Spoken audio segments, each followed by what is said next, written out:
चलिए मेरे प्यारे साथियों, आज हम लोग शुरू करने जा रहे हैं। जैसे एपी में हम आप लोग के पीछे पढ़ा चुके हैं। एपी में आप लोग के डिफिनेशन पूरा क्लियर हो गया। समांतर श्रेणी किसको कहते हैं, तो बोला गया कि दो क्रमागत पदों के अंतर यदि हमेशा समान आती है तो उस अनुक्रम को समांतर श्रेणी कहते हैं, और दो क्रमागत पदों के अंतर से निकले मान को हम लोग पदांतर के नाम से जानते हैं। यही था ना, पदांतर या पक्षांतर या सारांतर के नाम से जानते हैं। पदांतर को डी से सूचित किया जाता है। एक बहुत बड़ा पॉइंट है, इसको लिखना जरूरी है। यदि नहीं लिखते हैं तो रटना है तो रट सकते हैं। जैसे फॉर्मूला रटना है कि यानी एन बराबर होता है एन बराबर ए प्लस एन माइनस 1 तो आप रटते रहिए, कोई दुख नहीं है। लेकिन यहाँ समझने की कोशिश कीजिए। यदि मान के चलते हैं, समझिए यहाँ से वो पॉइंट है, यदि एपी के प्रथम पद मतलब ए में प्रथम पद में यानी सारांतर कौन सा होगा, सारांतर मतलब पदांतर यानी डी को जोड़ने से याद कीजिएगा एपी का पद बनता है। एपी का कुछ बनता है, पद बनता है। क्लियर है, एपी का पद बनता है। जैसे यही तो इम्पोर्टेंट है, समझने की कोशिश कीजिएगा बाबा। जैसे आपको पहले भी बताया है, एपी को या अनुक्रम का A1 A2 A3 तीसरा से सूचित किया जाता है ना, तो हम लोग याद कीजिएगा। जैसे मान के चलते हैं कि हम लोग यहाँ से हल या सॉल्यूशन भी लिख सकते हैं। कैसे बनता है एग्जाम्पल ही दिखा दे। मान के चलते हैं A1 है तो A1 मतलब कि प्रथम पद ए से, तो प्रथम पद यदि ए है, मान लेते हैं कि माना कि प्रथम पद एपी के प्रथम पद बोलो क्या चाहिए होगा ए, तथा पदांतर या सारांतर पदांतर को चाहिए होगा डी है। तो अब जब डी है तो A1 मतलब प्रथम पद, और प्रथम यानी इसको लिख सकते हैं फर्स्ट टर्म हो गया। फर्स्ट टर्म मतलब प्रथम पद, समझिएगा ये कौन सा हो गया, प्रथम पद। क्लियर। यदि हम इसको A1 को हो गया, उसके बाद A2 लेते हैं। A2 मतलब सेकेंड टर्म मतलब A प्लस डी, समझिएगा। A प्लस जो डी होगा इसको हम लोग कहते हैं सेकेंड टर्म। कौन सा होगा, सेकेंड टर्म अर्थात द्वितीय पद, समझिएगा। द्वितीय पद हो गया।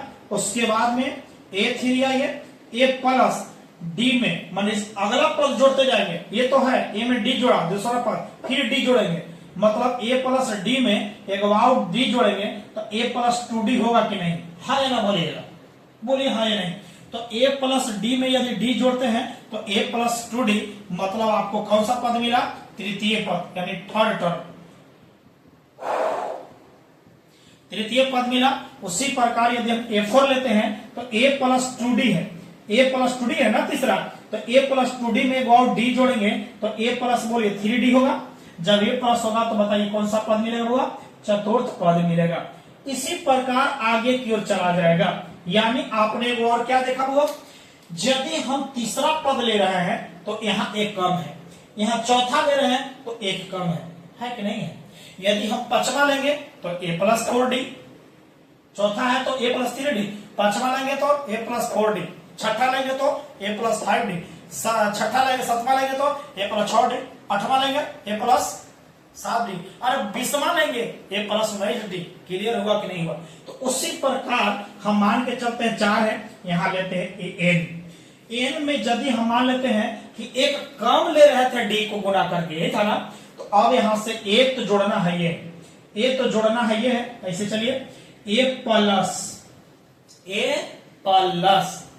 नहीं, यहां से समझ में आएगा तो कोई दुख नहीं है। A प्लस टोटल होगा n है, जो जितना था ओकरा से ए को कम होगा। यहाँ जब n है 4 है तो ए को कम, 4 माइनस है, यहाँ n है तो n माइनस 1 और गुना d, मतलब n बराबर a plus n minus 1 into D. यहाँ से फॉर्मूला मिला n बराबर a plus n minus 1 into D. यह आपको nवां फॉर्मूला है, nवां पद है। यह कौन सा पद होगा, nवां पद। कौन सा, nवां पद का फॉर्मूला होगा।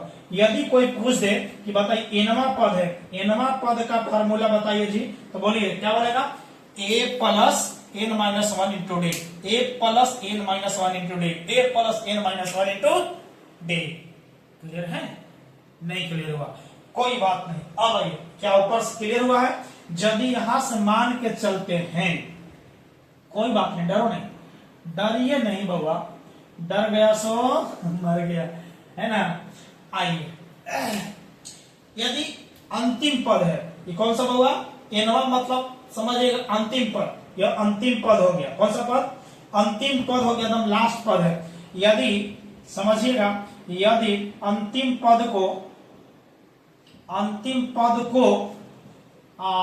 en या l से सूचित किया जाए तो या अनदर फॉर्म भी कह सकते हैं, तो tn हो जाएगा, या इसी को हम लोग l भी कह सकते हैं, l कह सकते हैं, या इसी को हम लोग n भी कह सकते हैं। मतलब आपके पास में फार्मूला मिला a plus one minus one into D, यानी यह फार्मूला बन गया, यानी tn बराबर भी लिख सकते हैं a plus n minus one into D. इधर मुंह पर लोली पर रख ले रहिएगा, जहां, कहा होगा? जहां। चलिए जहां की बात कर लीजिएगा, जहां, कहा? जहां। बताइए टी जो है, ये tn जो है ना, यह एनवा पद है। कौन सा पद है? एनवा पद है। और ए को जो होगा प्रथम पद है। कौन सा? प्रथम पद। और n है पदों की संख्या, है होगा, पदों की संख्या। और डी बोलिए पदांतर, सोचिए होगा दोनों पदों का अंतर। यह आपके पास में यह फार्मूला निकलवा है। एक बात और याद कीजिएगा, यदि किसी भी पद का, एपी का किसी भी पद निकालना होगा ना, तो उसमें दो चीज जरूर निकालिएगा, एगो प्रथम पद और एगो पदांतर। एगो प्रथम पद, एगो पदांतर, एगो प्रथम पद, एगो पदांतर जरूर निकालिएगा, तो पक्का क्लियर हो जाएगा। तो चलिए मिलते हैं अगले वीडियो में। Thank you so much.